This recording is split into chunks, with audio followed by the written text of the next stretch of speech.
Доброго вечера. Мы продолжаем наш эфир трех телеканалов АТР, Эспрессо ТВ и ЮА Перший. Это марафон, посвященный 4-й годовщине того митинга крымских татар под Верховной Радой Крыма, который мы теперь называем Днем крымского сопротивления оккупации. И у нас сегодня очень интересный гость. Можно сказать, что этот человек прибыл к нам практически специально в студию из Страсбурга. Это постоянный представитель Украины, представитель Европы Дмитро Кулеба. Селям алейкум. Добрый вечер. С Дмитрием мы знакомы давно, и еще тогда, когда мы даже на «ты», когда еще ты не уехал в Страсбург, мы говорили о теме Крыма, о том, что нужно делать для того, чтобы на международном уровне как-то эту тему поднимать и поднимать и поднимать. И когда ты приступил к обязанностям посла, я помню, что первое, что вы сделали там, это подняли крымско-татарский флаг. Да, это правда. Мы буквально в тот же месяц, как я приехал, я инициировал эту акцию. Не просто как акт символизма, а как четкий политический сигнал. То есть, что у меня на территории постпредства висит флаг Украины, государственный флаг, и на параллельном флагштоке, чуть ниже государственного флага, висит флаг крымских татар. И это политический сигнал для всех наших партнеров, что этот вопрос является для нас приоритетом, является частью нашей государственности, частью нашей государственной политики. И мы не будем идти ни на какие компромиссы в вопросе Крыма.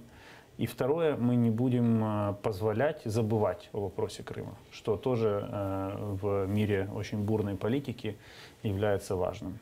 А этот галстук, который сейчас на тебе, это тоже часть дипломатии? Да, это дипломатия символов. Я выменял этот галстук у Георгия Логвинского, члена делегации Украины в ПАСЕ. Я ему сказал, что, слушай, ты 4 раза бываешь в году в Страсбурге, а я здесь каждый день, поэтому мне этот галстук будет более нужным, поэтому я ему отдал свой, получил этот галстук, и я очень часто одеваю его в Совет Европы, особенно когда я выступаю или какие-то встречи, касающиеся Крыма. И более того, я рассказываю коллегам о том, что это не просто галстук, что в нем есть 2 национальных цвета, это украинских, но также это цвета крымских татар и символ крымских татар. Я считаю, глубоко убежден даже, что вопрос Крыма, он должен быть пронизывать насквозь всю нашу политику. Начиная от каких-то символических актов и заканчивая вопросами жесткой безопасности и политики. Потому что если мы уступим в вопросе Крыма, если мы позволим заболтать или забыть вопрос Крыма, то это означает, что мы будем не способны защитить ни одну другую свою позицию. Это означает просто поражение, скажем. Да, я говорю, мы будем не способны защитить ни одну другую позицию. То есть для меня и это фундаментально. И вспомни, когда я был назначен послом, то я первое интервью дал тебе как раз, тоже телеканал АТР. И тогда я сказал, что я буду заниматься крымским вопросом, это будет один из моих приоритетов. И я действительно реализую это обещание. И, честно говоря, чем больше я там нахожусь в Страсбурге, тем больше у меня сил появляется им заниматься, потому что я вижу одну грустную вещь, но я понимаю, что если мы не будем модераторами этого процесса, никто другой не будет этого делать за нас. Это точно. И это очень важно. Меня это очень мотивирует идти вперед, постоянно изыскивать возможности для того, чтобы, во-первых, держать вопрос Крыма среди приоритетов наших партнеров, а во-вторых, мотивировать их, стимулировать к конкретным действиям, чтобы мы не ограничивались только заявлениями, потому что очень важно действовать, это принципиально.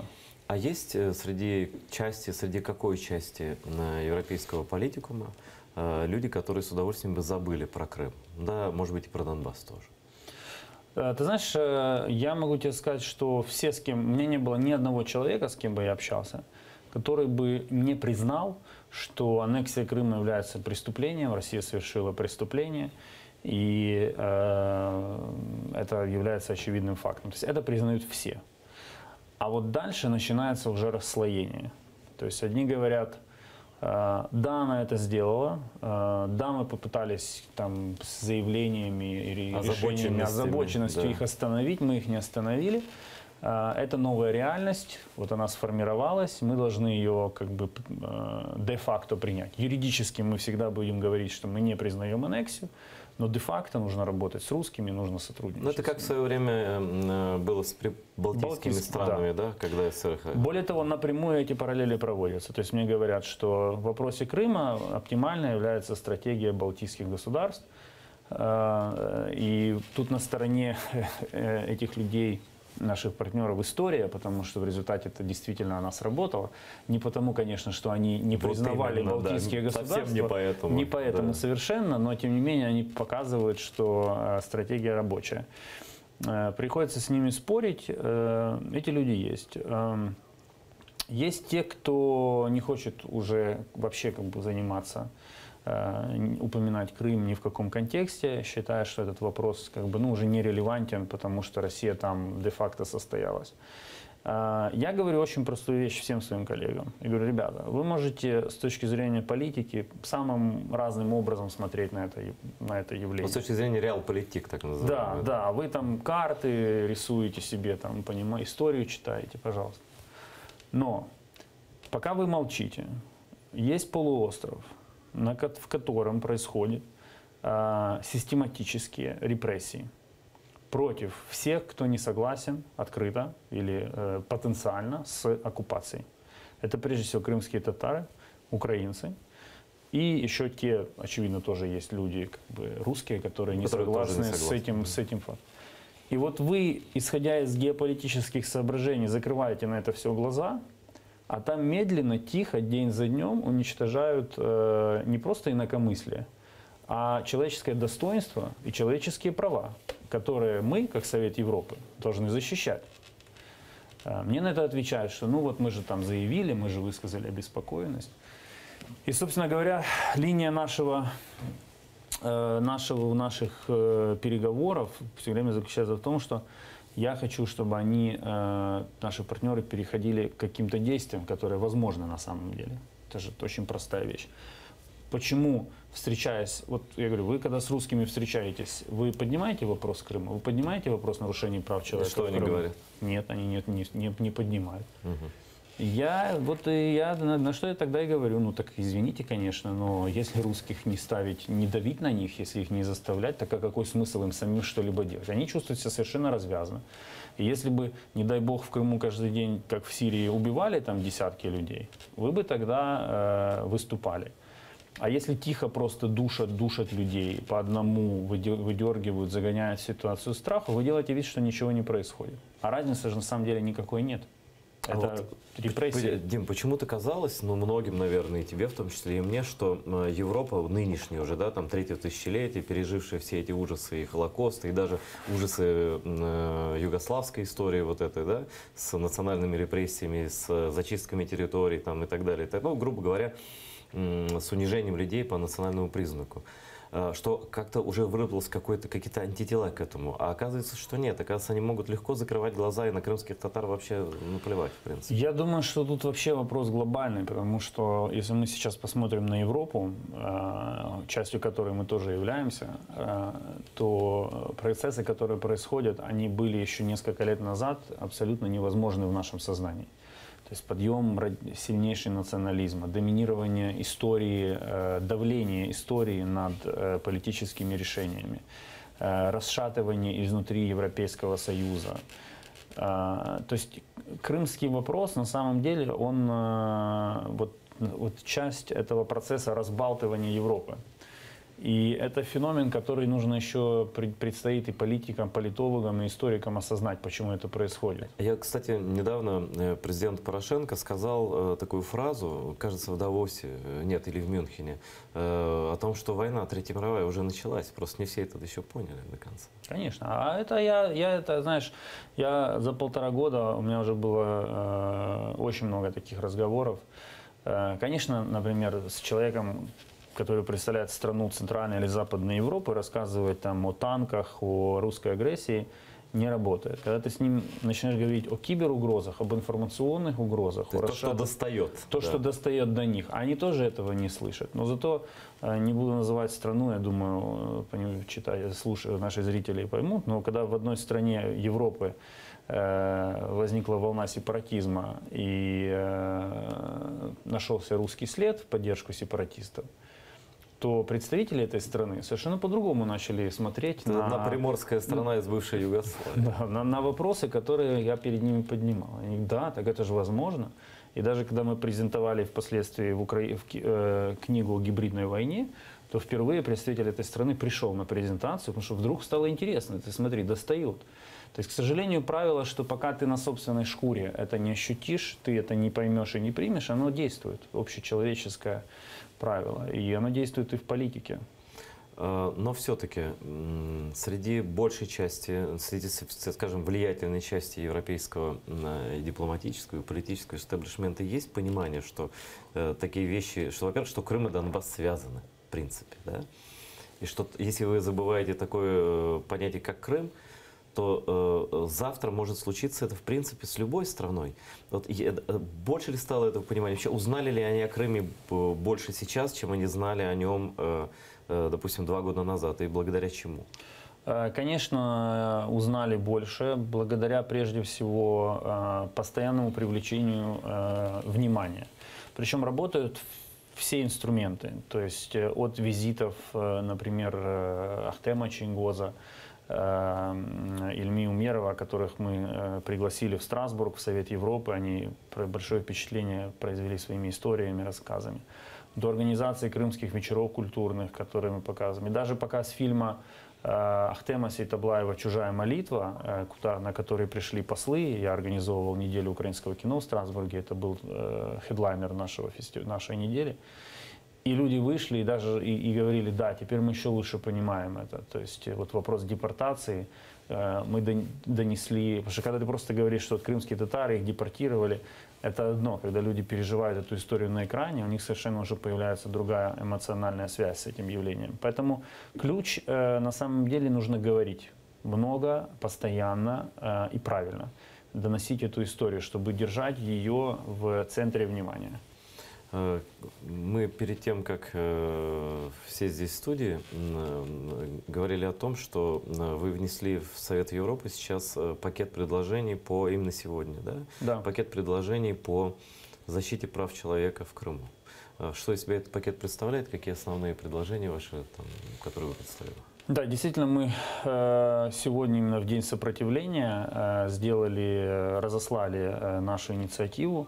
Это тоже сигнал, что действия международного сообщества – это тоже часть сопротивления незаконной оккупации и аннексии Крыма. Это все взаимосвязано. Кто-то сопротивляется внутри Крыма, кто-то сопротивляется в Украине, но и мир должен сопротивляться этому. Потому что аннексия нарушила фундаментальное правило мировой политики, международного права о том, что нельзя силой забирать себе территорию другого государства. Этот пакет шагов, который мы разработали на основе уже принятых Советом Европы решений, он, по сути, направлен на имплементацию той политики, которая оформлена в решениях Комитета министров, парламентской ассамблеи. Которые вот принимались, да? Комитет министров у нас принимал решения и с парламентской ассамблеи. И мы предлагаем конкретно, вот, что может сделать генеральный секретарь Совета Европы, что может сделать Комитет министров, что может сделать председательствующий Комитете министров, что может сделать комиссар Совета Европы по правам человека. То есть мы разбили это на конкретные шаги. Я не буду сейчас говорить о чем, что эти шаги конкретно предполагают, просто потому что чтобы не загонять наших партнеров в угол анонсирования этих шагов. Но мы их внесли на их рассмотрение. И сейчас я вернусь в Страсбург в среду.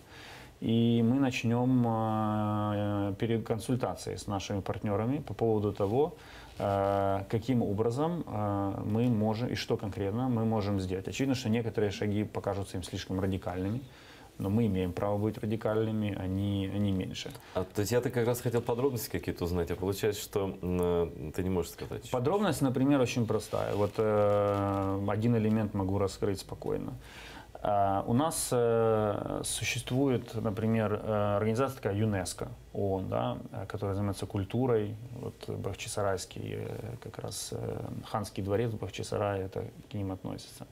Они занимаются Крымом. У них есть вопрос по Крыму, ну, каким-то элементом ситуации в Крыму. У нас есть Совет ООН по правам человека.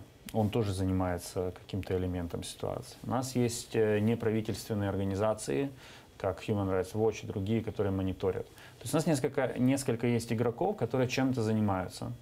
Мы хотим две вещи. Мы хотим максимально создать координацию между ними и обеспечить максимально активное участие Совета Европы в этом координационном сотрудничестве. Поэтому мы конкретно, одно из наших предложений, каким образом обеспечить эту координацию работы разных органов, чтобы была синергия, чтобы был общий результат. И каким образом Совет Европы может подключиться к этой работе. А общий результат это как может выглядеть? Вот, к примеру, по Ханскому дворцу. Я просто, кто не знает, расскажу в двух словах. Сейчас оккупационные власти проводят так называемую реконструкцию Ханского дворца, которая в реальности представляет из себя новодел. То есть они вынимают старые конструкции, нормальные, целые, они просто выбрасывают на свалку. Они черепицу, которая там 200 лет, снимают с крыши и ставят новую черепицу. Они перекрашивают стены, они делают какой-то вот такой евроремонт. Понятно, что там деньги, видимо, отмывают большие. Но по факту это уничтожение памятника, и уже люди бьют в колокола везде. Ну, кто соображает вообще в этом? Это единственное крымско-татарское здание вообще дворцовой архитектуры, которое есть в мире. Это уникальная архитектура, ее нигде больше нет. Ни в Турции, ни в других странах, нигде. Да? И вот если говорить о том, как может ЮНЕСКО и как Совет Европы может повлиять, это что должно быть? Какое-то заявление, ультиматум какой-то, исключение России из ЮНЕСКО? Я не знаю, какие могут быть вещи такого рода. К сожалению, некоторые наши партнеры считают, что Россия неуязвима, что на нее нет смысла давить, что нет смысла ей предъявлять ультиматумы. Очень похоже на 1936 год. Да, это большая ошибка. Прошлого века. Да, и как раз вот в частности пример освобождения Умерова и Чайгоза показывает, что можно находить пути решения, казалось бы, нерешаемых вопросов. Поэтому что может сделать мировое сообщество, например, для конкретной ситуации в Бахчисарае? То есть, во-первых, должно быть давление. Если давление пойдет по всем фронтам, это можно остановить. Если конкретно будут озвучены последствия для Российской Федерации за уничтожение культурного наследия, а я считаю, что происходит сознательное уничтожение культурного наследия крымско-татарского народа, я это вижу именно в таком ключе, да, то на Россию можно повлиять. Но для этого нужна синергия. Нужно, чтобы со всех сторон России по разным направлениям говорили: ребята, остановитесь, во-первых. Во-вторых, Россия делает вид, что ей вообще ни от кого ничего не нужно, она такая самодостаточная, но это неправда. В каждой организации есть вопрос, который нужен России. Поэтому можно искать такие дипломатические решения, при котором решение вопроса в интересах России будет зависеть, например, от ее решения остановить уничтожение Ханского дворца. Но Россия же оставлена на очередной год за бортом именно ПАСЕ, Парламентской ассамблеи Совета Европы. Продолжен мораторий на ее участие в заседаниях, и даже Россия свой взнос отказалась платить за этот год. Получается, что как-то, с одной стороны, это правильно, и вы за это боролись, и я был всегда за это, да, чтобы наказание не снимается без исправления, да? Но с другой стороны, а как на них влиять теперь? А у нас есть все каналы влияния на них. Русский посол сидит в комитете министров, мы с ним регулярно обмениваемся выстрелами друг в друга, в частности, на прошлой неделе у нас был там очень яркий эпизод борьбы. Поэтому, кстати, тоже связанное с Крымом, но, к сожалению, не могу озвучивать, потому что в комитете министров действуют правила конфиденциальности. И они То есть ваши диалоги... Они закрыты, да. Закрыты. И он очень нервничает, что мир из-за моей медиа-активности узнает о их позиции. Натравляет там на меня разных людей, которые должны постоянно мне напоминать о том, что нельзя об этом рассказывать. Но я, в отличие от русских, уважаю правила. Поэтому я действительно не буду об этом говорить. Смысл не в этом. Дело в том, что есть все каналы влияния на Россию и без ее участия в ПАСЕ. Особенно учитывая то, что, например, конкретно реконструкция Ханского дворца – это же полномочия исполнительной власти, а не законодательной. Следовательно, представитель исполнительной власти, правительства у нас сидит в виде посла, министр, пожалуйста. Да, пожалуйста, в комитете министров сидит посол. Давайте с ним разбираться и искать, как его заставить. Но он вам скажет, что ничего подобного, мы хотим сделать прекрасный, как новенький Ханский дворец. Конечно, это то, что они всегда говорят, это их классическая позиция, что все же хорошо, и будет еще лучше. Но, понимаешь, к России... В чем парадокс момента? За исключением пары стран, которые такие явные сторонники Российской Федерации, исторически, они уже всех достали своей политикой, своим достали враньем, наверное. Да, вот враньем, постоянными манипуляциями. Но при этом говорят, это же Россия, все равно они большие, все равно с ними надо считаться, все равно зачем с ними идти на рожон. У меня неоднократно, когда случаются эти острые перепалки с российским представителем, я говорю на самом деле просто правду, как есть на самом деле. Мне потом коллеги говорят, поддерживают меня. Говорят, то есть сами они не могут, да, ты сказал, и хорошо. Да. У нас на связи, я хочу подключить к нашей беседе еще одного украинского дипломата, крупного в Европе. Он находится в городе Вене. Это Игорь Прокопчук, постоянный представитель Украины при международных организациях, расположенных в городе Вене. В частности, это ОБСЕ. Здравствуйте, Игорь Васильевич. Добрый вечер. Рад вас видеть. Не виделись с того момента, когда была сессия ОБСЕ осенью. И я видел, как происходят ваши баталии с российскими представителями. С огромным уважением отношусь к вашей работе и где-то даже сочувствую, с кем вам приходится там иметь дело. Потому что в отличие от Совета Европы, где только один там посол остался, а делегации нет, здесь в полном ассортименте наши, скажем так, в кавычках, оппоненты. Вот последние дни были ли какие-то разговоры о Крыме? Потому что понятно, что очередная годовщина аннексии и так далее. И с чем вы столкнулись, и что вы сам предлагали обсудить на засіданнях ОБСЄ? Як я казав раніше під час нашої зустрічі, то тема Криму, незаконної окупації Криму Російською Федерацією, вона ніколи не зникає з порядку денного ОБСЄ. Якщо вести мову про минулий тиждень, то минулого тижня відбувалася зимова зустріч парламентської асамблеї ОБСЄ, яка раз на рік проходить у Відні.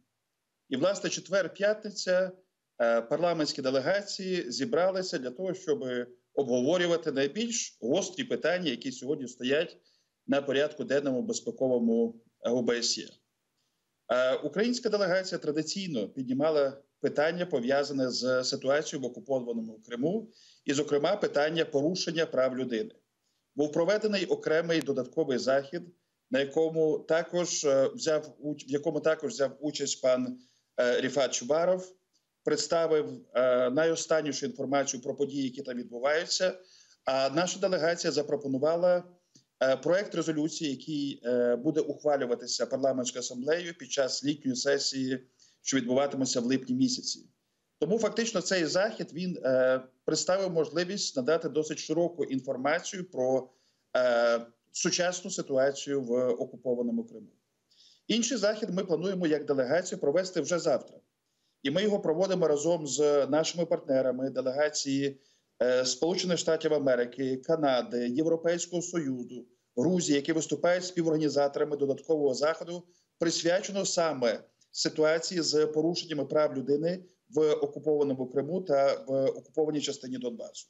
Тому ця тема, вона постійно присутня під час дебатів в ОБСЄ, окрім формальних засідань постійної ради, які відбуваються щотижня, і де щотижня окремою частиною виступів порушується тема, пов'язана з Кримом. Васильевич, вам очень часто, как я уже сказал, приходится иметь дело с посланниками соседней державы нашей, которая на нас напала. И интересно, вот я хочу, чтобы вы рассказали нашим зрителям, а нас смотрят сегодня зрители 3 сразу украинских телеканалов. У нас такой телемарафон, как вы знаете, посвященный годовщине сопротивления аннексии. Как мотивируют свою позицию по Крыму, что о Крыме рассказывают, как выкручиваются, как лгут в ответ на ваши вопросы и на ваши выступления представители Российской Федерации?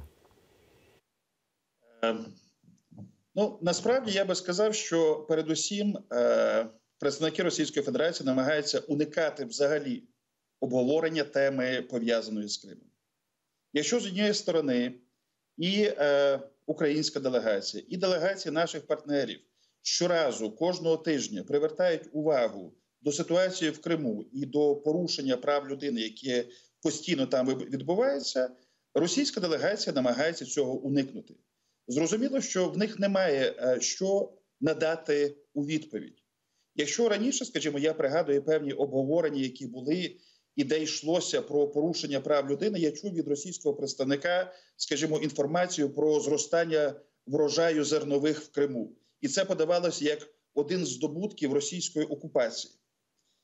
Тому на фоні триваючих репресій, коли справді, так само, як пан Дмитро переді мною сказав, коли йдеться про те, що людей позбавляють права голосу, людей позбавляють можливості вільно висловлювати свої погляди, свої думки, росіянам нема що відповісти на це. Тому тактика, яку вони обирають, це замовчування, це бажання уникнути цієї дискусії і залишити питання, які ставляться без відповіді.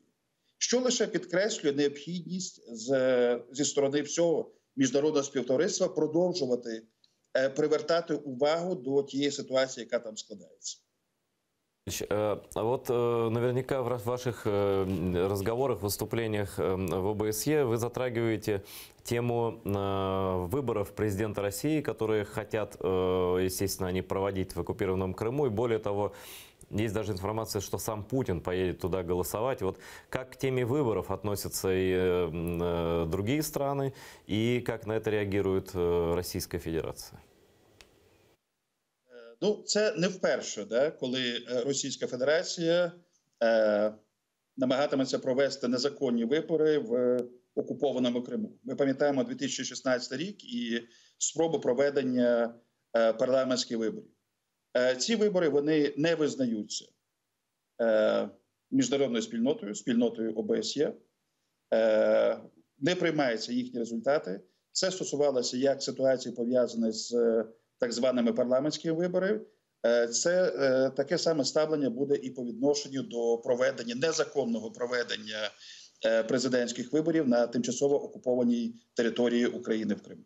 Тому тут позиція буде однозначна, вона вже доводиться, і цю тему ми маємо намір внести як окремий пункт до обговорення на одній з чергових засідань Постійної ради, з тим, щоб ще раз з боку усіх делегацій була чітко доведена позиція на адресу Росії стосовно невизнання проведення ось цих заходів на окупованій території. Такая резолюция будет до 18 марта, я правильно понимаю? Фактично це мова йде не про ухвалення якогось документу чи резолюції, тому що я просто всім нагадаю про те, що ОБСЄ функціонує як організація, де застосовується правило консенсусу для ухвалення будь-яких рішень. Тому для ухвалення чи то резолюції, чи то будь-якому документу необхідна підтримка з боку усіх країн, що включає так само і позицію Російської Федерації. Тому в тих умовах, які в нас є триваючої російської агресії і окупації Криму, ми не змогли ухвалити в рамках організації жодного документу, який би стосувався відновлення суверенітету і територіальної цілісності України, те, чого вимагають Україна і всі фактично наші партнери в рамках організації, через блокування з боку Росії. Тому от 4 роки у нас немає повноцінного документу в рамках організації, який би чітко фіксував питання відновлення поваги до базових принципів організації, в тому числі Гельсінського заключного акту, які були грубо порушені Російською Федерацією. Це ті умови, в яких нам доводиться продовжувати наші дебати, наші дискусії. І фактично те, що ми можемо зробити, це довести дуже чітко на адресу Російської Федерації засудження її дій, невизнання цих дій і вимогу до відновлення поваги до суверенітету і територіальної цілісності України, що включає так само і Кримський півострів, і місто Севастополь. И последний вопрос, он тоже будет касаться свежей новости совсем. Буквально вот сегодня, да, Дмитрий подтвердит, началось членство постоянное, да, в Комитете по правам человека ООН Украины. Как ваша, как опытного дипломата, какова ваша оценка? Дает ли это какие-то новые возможности для нашей страны и как мы их можем использовать? Я думаю, що наша участь у будь-яких подібних форматах, вона дозволяє посилити міжнародну увагу до ситуації з правами людини в окупованому Криму. Тому, звичайно, залежатиме від активності української делегації. А я маю сказати, що фактично з самого початку російської агресії українська дипломатія виявляє високу інтенсивність, активність своєї діяльності по захисту інтересів нашої держави, по захисту інтересів наших громадян, по формуванню ось цієї міжнародної коаліції стосовно захисту Криму. Тому я певен, що і початок нашої участі в роботі Ради ООН з прав людини він представлятиме додаткові можливості для об'єднання зусиль в рамках різних організацій для того, щоб захищати базові права і цінності цих організацій. І тут йдеться про ООН, тут йдеться про Раду Європи, і тут йдеться про ОБСЄ. Фактично ті організації, які поєднуються дуже подібними стандартами и ценностями. Благодарю вас. Это был Игорь Прокопчук, постоянный представитель Украины при международных организациях в Вене. Игорь Васильевич, спасибо за вашу работу и спасибо, что вышли в эфир. Будем приглашать вас еще. Надеюсь, лично, когда вы приедете в Киев, тоже придете к нам. Вот я хотел бы, то, что Игорю Прокопчуку сейчас задал вопрос, хотел бы и тебе, Дим, повторить по вот этой истории про то, что Украина стала постоянным членом Совета ООН по правам человека. Там реально что-то можно сделать, вот, пользуясь этим статусом? Там, на самом деле, достаточно дееспособный орган. Россия очень настороженно относится к его решениям, рекомендациям, потому что имеет вес. И мы не должны, кстати, забывать, что, несмотря на очевидно преступный характер политики России, она готова инвестировать очень много ресурсов в то, чтобы сохранять какое-то внешнее приличие и легитимность на международной арене. И вот Совет по правам человека как раз представляет для них в этом плане угрозу. И есть один очень важный момент. На время нашего членства в Совете по правам человека припадет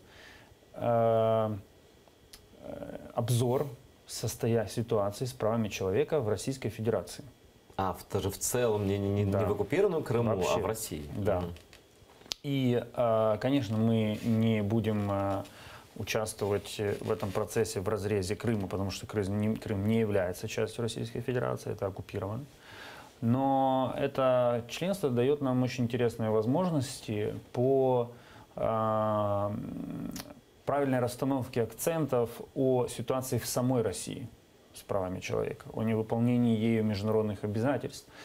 Это первое. А второе, хотя Россия является оккупантом в Крыму, по международному праву она как оккупант тоже несет определенные обязанности. И ничего не выполняет. И ничего не выполняет. Соответственно, тут мы тоже можем подходить к этому вопросу через призму обязательств России в сфере защиты прав человека как государства-оккупанта.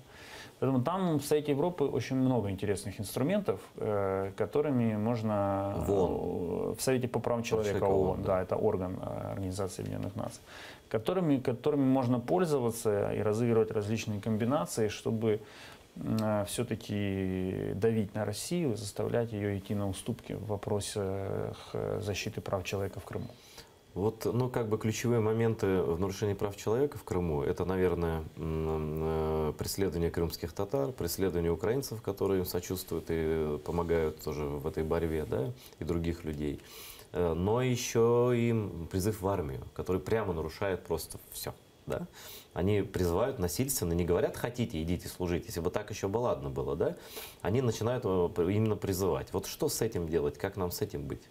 Это, кстати, вопрос, который мы постоянно включаем среди приоритетов, вот, приоритетных вопросов, которые требуют внимания. Призыв в армию, восстановление Меджлиса и восстановление обучения на украинском языке. Наряду с пытками, похищениями и давлением на жителей Крыма, это все вот вопросы, в которых мы постоянно акцентируем внимание. И тут позиция та же самая, то есть нужно добиваться консолидированной позиции. То есть главное в таких случаях, да, это поддержка всех остальных, я правильно понимаю? Это поддержка всех остальных. И второй момент, критически важный. Даже если нам не удается по каким-то причинам добиться отмены или изменения этой политики, с точки зрения международного права, очень важно фиксировать каждое нарушение и очень важно фиксировать несогласие и требования об ответственности по этим нарушениям. То есть нельзя упускать ничего? Нельзя, да. Вот это вот ловушка, в которую мы не должны попасть. И насколько я знаю, наши правоохранительные органы, в том числе прокуратура Крыма и коллеги мои в Министерстве иностранных дел, они сфокусированы очень педантично на фиксации этих случаев, информировании международных органов соответствующих. А это потом пригодится, Дим? Конечно. Начиная от Международного суда и Международного уголовного суда и заканчивая влиянием на позицию других государств, на их активность в этом вопросе. Вот каждый этот случай, каждое дело, оно имеет очень важное значение. Потому что когда ты кладешь папку с фактами, то очень сложно стороне, которая другой стороне, другому человеку проигнорировать это и ничего не сделать. Они расскажут про посевную в Крыму. Про посевную в Крыму, Игорь это Прокопчук конечно. сказал. Да. Ну, я имею в виду, когда нашим партнерам ты даешь конкретные примеры того, что не просто общая фраза репрессий, а конкретно, вот смотрите, здесь, там. Это производит впечатление и всегда стимулирует тоже к действию. То есть важность этих документов, этой фиксации, она и политическая, и юридическая. Кстати, недавно молодцы очень посольство Соединенных Штатов в Украине. Оно опубликовало статистику про исчезновение, убийства и там, аресты и наказания всяческие в Крыму. Да? И там, в этой статистике, которую, кстати, потом, мне кажется, даже и МИД Британии обнародовала, что-то такое, там были еще варианты распространения этой информации, там 90 с лишним процентов репрессий в Крыму направлены против крымских татар. Да. При том, что население сейчас уже, я не знаю, сколько они навезли туда людей, но, наверное, в районе 10-13%, ну точно не больше. То есть уклон в отношении преследования национальной группы, ее запугивания и так далее, он очевиден. Вот как это сформулировать, потому что мы видим, что не все западные партнеры хотели бы обращать на это внимание. Да? Вот как это формулировать так, и чтобы от этого нельзя было отвернуться? К таким резолюциям, к таким словам, от которых, ну как бы от расовой дискриминации, вот на что Украина в том числе подала в суд, да, ООНовский, от этого как бы ни одна западная страна отвернуться уже потом не сможет. Вот как эффективно это все делать? Ты действительно очень в точку тут бьешь, потому что критически важно, и мы это делаем, постоянно доказывать, что это не индивидуальные репрессии, это репрессии против группы. Потому что, когда речь идет о индивидуальных репрессиях, это одна история с точки зрения реакции. Но международные институты, они направлены на то, чтобы реагировать на какие-то системные проблемы. И нам очень важно доказывать, что это именно системная проблема. Это то, что мы делаем. И у нас тоже есть в Совете Европы орган ЭКРИ, это Европейская комиссия по расовой дискриминации. Она очень специфическая, такой закрытый орган, но тем не менее мы туда тоже доносим эту информацию. И мы постоянно сформируем этот нарратив и доказательную базу того, что речь идет о систематических репрессиях против группы. И тут, если мы выйдем за рамки юриспруденции, а в политическом контексте, я считаю, что у нас есть все основания считать, что нынешняя политика в отношении крымских татар является, собственно говоря, исторической политикой России 235. на протяжении, совершенно верно, на протяжении 235 лет. То есть любым способом выталкивания крымских татар с их исторической родины, с их земли, и создание для них, для тех, кто остается, таких условий, при которых они растворяются в социуме и не оказывают никакого влияния на развитие Крыма. Я считаю, это все это новый этап исторической политики России в отношении Крыма. Этап новый, политика старая. Политика старая, абсолютно. Но единственное, ну вот, наверное, люди, которые не хотят этого замечать, они будут говорить, ну там же нет там десятков тысяч убитых, как там в Боснии, например, да? Там же нет вот такого как бы видимого ада, да? Это же все скрыто. Ведь Россия ведет гибридную политику, они и запугивают по-другому, они и как бы это... Мне кажется тебе, что мир вообще столкнулся вообще с новым вариантом вот этой дискриминационной политики, как вариант гибридной политики России во всем. И на это еще нет полного понимания, инструментария на это, реакции на это. Знаешь, на эту тему у меня был один очень интересный разговор в Страсбурге с человеком, который очень много лет работает уже в Совете Европы. И он мне говорит, понимаешь, вот Совет Европы, он же был создан после Второй мировой войны. Для чего? Для любви, для дружбы, да, для доверия, да, правды. доверия. И ты посмотри, давай вот посмотрим на европейские институции. Они все были созданы после страшного урока Второй мировой войны для любви. И, конечно, они от природы не готовы противодействовать не то что агрессии России, они даже не готовы противодействовать той радикальной политике, которую исповедуют некоторые государства-члены, например, Европейского Союза или Совета Европы у себя внутри. Не буду как бы называть. То есть, да, институты эти, они требуют адаптации к новому условию. Но проблема в том, что пока они могут себе позволить такую, знаешь, привилегию, как долго, медленно адаптироваться. А люди, живущие в Крыму, не могут, потому что это их ежедневный ужас и кошмар, в котором они живут. Страх банальный. Они могут играть с наши партнеры, некоторые и, там, институции, с Россией, давайте тут помягче, тут через диалог. Они могут себе это позволить. Мы, как государство Украина, которое на передовой этой агрессии, мы не можем себе этого позволить. Потому что как только Россия подумает, что где-то поддержка Украины ослабла, и где-то европейцы уже не готовы защищать принципы международного права в этой части Европы, мы попадем под удар. Россия начнет себе еще больше позволять не в какой-то стране Западной Европы, а в Украине. И для нас это вопрос национальной безопасности. Но есть, это правда, это больше, чем правда. Это реальная угроза, которую мы понимаем с тобой, да, и люди тут многие понимают в Украине. Но все-таки, наверное, усталость от нашей войны есть там. Есть такое? Это усталость не от войны, потому что активной фазы войны уже как от таковой войны в широком нет. смысле, о чем же президент говорил, такой гибридной как бы войны. Есть вот усталость от войны с Россией. Вот есть, это то, что я ощущаю и вижу. Не усталость от Украины, от украинского конфликта, как это некоторые называют. Это усталость от противостояния с Россией. А Россия этим пользуется. То есть она прет еще больше, еще тут давайте, тут. А люди уже, ресурс сопротивления исчерпывается. Но я, несмотря на то, что как бы вижу ситуацию изнутри и вижу ряд пессимистических моментов, я остаюсь оптимистом в каком плане? Потому что я тоже вижу параллельно, как эта усталость перерождается уже в раздражение. То есть Россия раздражать начинает тоже. Вот этой постоянной своей вот этой наглостью, постоянной ложью, постоянным желанием, цинизмом своим. Вот как ты упоминал, неоплату России взносов в бюджет Совета Европы из-за того, что их не возвращают в ПАСЕ. То есть, а параллельно они сидят на дискуссиях по бюджету организаций и говорят, мы за повышение бюджета, организации нужно больше денег. То есть они говорят, ну верните нас, и мы доплатим. И мы сразу доплатим, и все будет нормально. Говорят, мы вот щедрая страна, мы готовы помогать Совету Европы. То есть вот этот вот цинизм, он уже у людей вызывает раздражение. И поэтому я все-таки считаю, что наши партнеры некоторые, они тоже пройдут этот путь и поймут, что, к сожалению, Вот эта вот игра в любовь с Россией, Она без не, перспектив. Россия этого не ценит.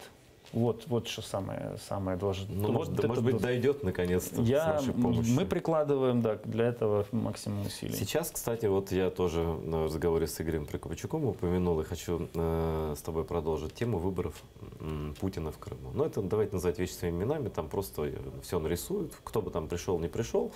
И мы призываем всех не ходить, конечно, и не участвовать в этом, потому что это преступление заранее понятное. Но понятно, что они там проведут и проштампуют все. И вполне вероятно, что Путин приедет туда голосовать, в Крым.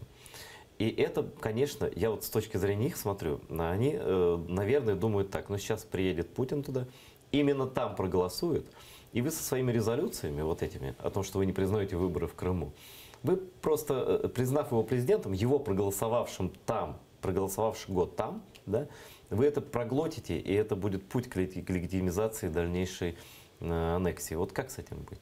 Я полностью согласен с твоим анализом целей этого жеста российского. Более того, я думаю, там еще есть второй аспект, поскольку как бы манна небесная не посыпалась в Крыму с неба вместе с приходом России, то этот приезд Путина на голосование еще и на самом деле попытка взбодрить людей, которые недовольны по большому счету тем, что там происходит. У которых денег мало, например. Которые да. за Путина, но которые все равно недовольны тем, что происходит в Крыму. И в контексте этого голосования, на самом деле, мы же стоим сейчас перед очень интересным фундаментальным вопросом.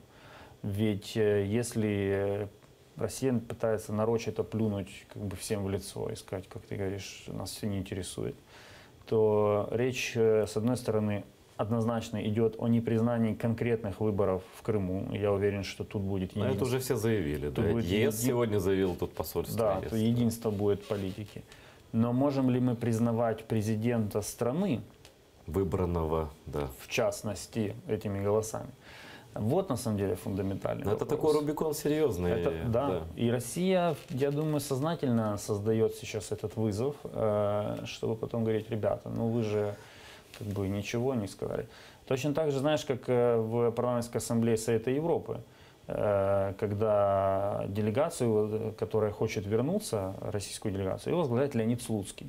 Это очень известный как бы, политик, очень персонаж, да. одиозный, который возит иностранных отставных всяких маргинальных политиков в Крым, показывая там признание.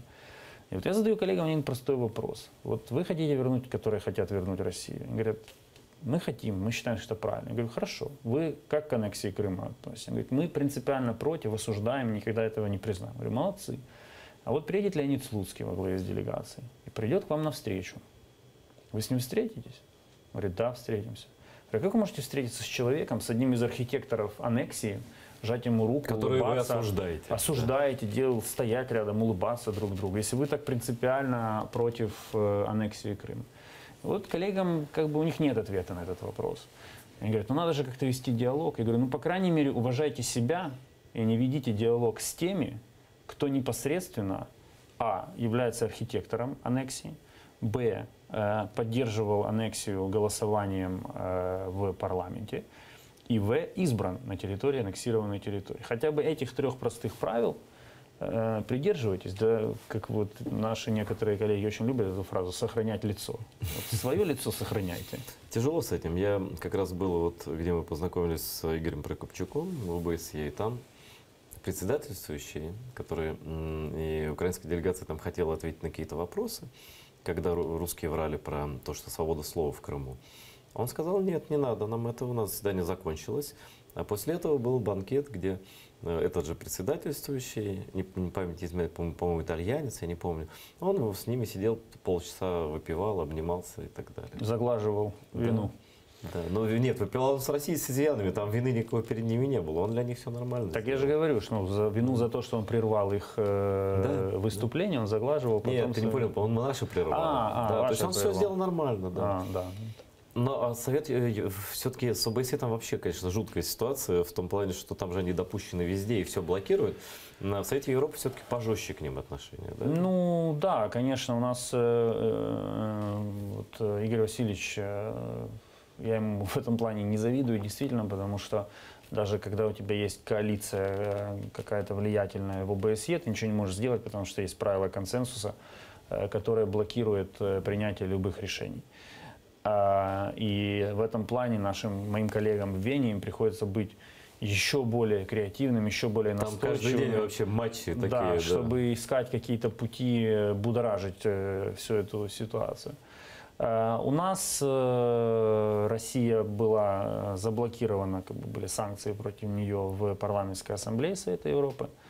Мы считаем, что, я убежден, что тогда, в 2014 году, были все основания говорить о исключении России из Совета Европы как таковом, то есть просто их попросить на выход, потому что аннексия является нарушением фундаментального принципа устава уважения верховенства права. Устава именно Совета Европы. Совета Европы. Это, там написано, что членом Совета Европы может быть европейское государство, которое уважает верховенство права, демократию и права человека. Незаконная аннексия, аннексия Крыма – это прямое, грубейшее нарушение принципа верховенства права. Систематические репрессии против не всех несогласных в Крыму – это нарушение ключевого принципа устава. Фейковая демократия, созданная там, российская версия демократии, тоже. Поэтому я считаю, что тогда, в 2014 году, были все основания вообще их выгнать. Ну, основания были и флот американский подтянуть к Крыму, и все что угодно было были основания. Много. Да. Это история рассудит роль каждого в этом процессе, да. Но тогда пошли на такой гибридный ответ, то есть оставить их в комитете министров, но применить санкции в парламентской ассамблее. И мы сейчас работаем над тем, чтобы этот статус-кво сохранялся, потому что ничего не изменилось, и мы не видим никаких оснований при такой, скажу откровенно, наглой политике России, которая принципиально говорит, мы ничего делать не будем, то есть либо вы нас возвращаете, либо нет, и от нас никаких компромиссов не ждите. Мы не видим оснований для их возврата в парламентскую ассамблею. Я сейчас хочу вопрос задать, вообще не касающийся Крыма и Украины, но касающийся дипломатии. Что у вас говорят среди дипломатов про кокаиновый скандал, в который российская дипломатия вляпалась? Ну, он меня застал уже здесь, в Украине. Я не общался еще с коллегами. Ну, на самом деле, понимаешь, любой человек, понимающий, как функционирует дипломатия. Ну, вы же знаете, да, как эта почта формируется. Как формируется почта, какой уровень, сколько уровней безопасности в российских посольствах, сколько там агентов всех видов вообще разведок и правоохранительных органов, которые можно себе только представить, они все там у них сидят и в посольствах. 400 килограммов кокаина. Да, и утверждение российского МИДа о том, что, в общем-то, они сами даже помогли найти это все, это была спецоперация, оно несостоятельно, потому что такой проект, назовем это, логистически нельзя было организовать без существования очень четкой, слаженной криминальной, назовем так, группы внутри посольства, которая, не буду говорить о после лично, посол теоретически мог сам и не знать, я сомневаюсь, но теоретически мог не знать. Но то, что кто-то из руководителей посольства знал о том, что происходит, и контролировал, и координировал эти процессы, для меня очевидно, потому что в посольстве, на самом деле, это не такая структура, где легко утаить эти вещи. Ну вот смотри, что происходит. Россия показала себя как страна, которая нападает на кибератаками, занимается гибридным вмешательством в выборы, путем подкупа, путем манипуляции, создания фейковых аккаунтов, агитации там, и так далее, и так далее. Теперь еще и наркоторговля. Плюс страна, которая занимается подменой допинга на государственном уровне, подменой допинг-проб. Вот неужели наши европейские там партнеры, да, не понимают, что не имеют дела, вот, грубо говоря, с бандой вот такой, которая вообще не имеет никаких границ совсем? Ну, имею в виду, что это же дипломаты, то есть они прямо, может быть, не говорят, прямо так не говорят, но, как я тебе уже сказал, то есть я даже за последний год вижу нарастание вот этой усталости от вот именно такой России, от ее поведения, от ее политики. То есть последняя шутка, которая обыгрывалась среди дипломатов в Страсбурге, это как раз был случай, когда на Олимпиаде российского игрока в керлинг поймали на применении допинга. А керлинг это известно, то есть игра, Ну которая да. не требует там сильных физических усилий, и зачем ему допинг, непонятно. Но вот на эту тему были шутки, как бы такие. Все, на самом деле, все понимают. Даже друзья России все Просто им понимают. страшно начать бороться. я Просто думаю, с этим. страшно, да. Вот они мне говорят иногда, коллеги, слушай, говорят, ну что ты так жестко вот с Россией? Я говорю, да потому что, а что нам терять? Это вы можете еще играть в эту игру. А мы уже потеряли Крым, у нас оккупирован Донбасс. Мы не можем себе позволить какую-то мягкотелую политику, потому что каждая мягкость с нашей стороны будет воспринята как слабость. Спасибо Дмитрию Кулебе, который был у нас в эфире. Это посол Украины в Совете Европы. Смотрите дальше наш телемарафон. Я прощаюсь с Дмитрием с надеждой на новые встречи. До побачення. До побачення.